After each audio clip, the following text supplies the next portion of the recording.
Hapon po sa inyong lahat, dito na naman po tayo.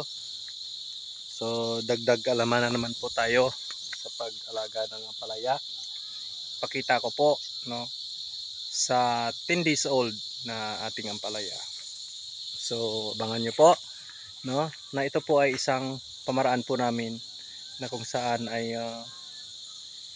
para mapabilis yung pag-akyat ng ating ampalaya. So ipakita ko po sa mga pamaraan po namin. So shout out po. Nauna shout out po kay Joniel Palisada, kay Rodolfo Palisada, kay Gary Palisada, kay Maxine, kay Mikay Palisada. So yun po, ipakita ko po kung isa sa mga pamaraan po namin sa age na 10 days old. Ito po isa sa mga pamaraan po namin. Sa age na 10 days old, ito po, tatanggalan ni Bombay ng mga tumutubo na mga sanga. So yan po, habang maliit pa tinatanggalan na namin. So habang mayroong maliit pa, tinatanggal na po, sa taot kay Bombay. So isa na naman nga maging expert to sa sunod na mga araw. Dapat mahasa na. Yan po, makikita mo natin tinatanggalan po namin ng mga sanga. So hindi na kailangan pa habain pa na matigas, na kailangan gamitan ng gunting. Kung may virus yung ating ampalaya, mahawaan pa yung iba. So habang maliit, tinatanggal na. Madali pa gawin, So yan po, yun lagi sinasabi ko, sundan nyo po yung aming pamaraan. Kung okay para sa inyo, so pwede siyang gayahin. So ito pa lang, 10 days old. Numpisahan na namin tanggal ng sanga, So ito mula sa plastic mulching, isang dangkal. Ayan, umpisahan namin ng tanggal, pakita ko po.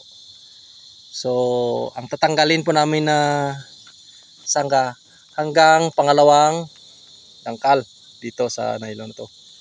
So dyan po kami mag-stop ng tanggal. Yung pataas po, pabayaan na po namin. So yun po ang isa sa mga pamaraan po namin na pwede nyo pong magayahin.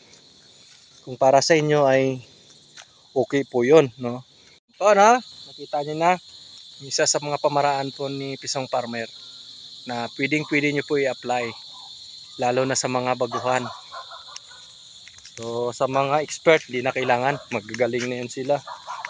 Dito po tayo sa mga nag-umpisa lang. Stop, bayaan yan. So yun po, So yun po, sana may natutunan po kayo. Sundan nyo lang po yung aking mga videos. Naniniwala po ko may matutunan po kayo dito. Kasi yung isa sa pamaraan po kung nato ay napaka-effective po to. So sigurado kikita kayo, pagdating ng sinubukan nyo po na magtanim ng ampalaya. So yun lang po, kasi ito yung isa sa mga pamaraan ko po na kung saan ay medyo maganda yung kita sa ampalaya. So dapat bigay natin yung pangailangan ng ating ampalaya nang dapat natin i-maintain. So yun lang po, sa hapong ito. So sundan nyo lang po, ng aking mga videos kung saan ay makatulong rin po sa inyo. So God bless po sa inyong lahat.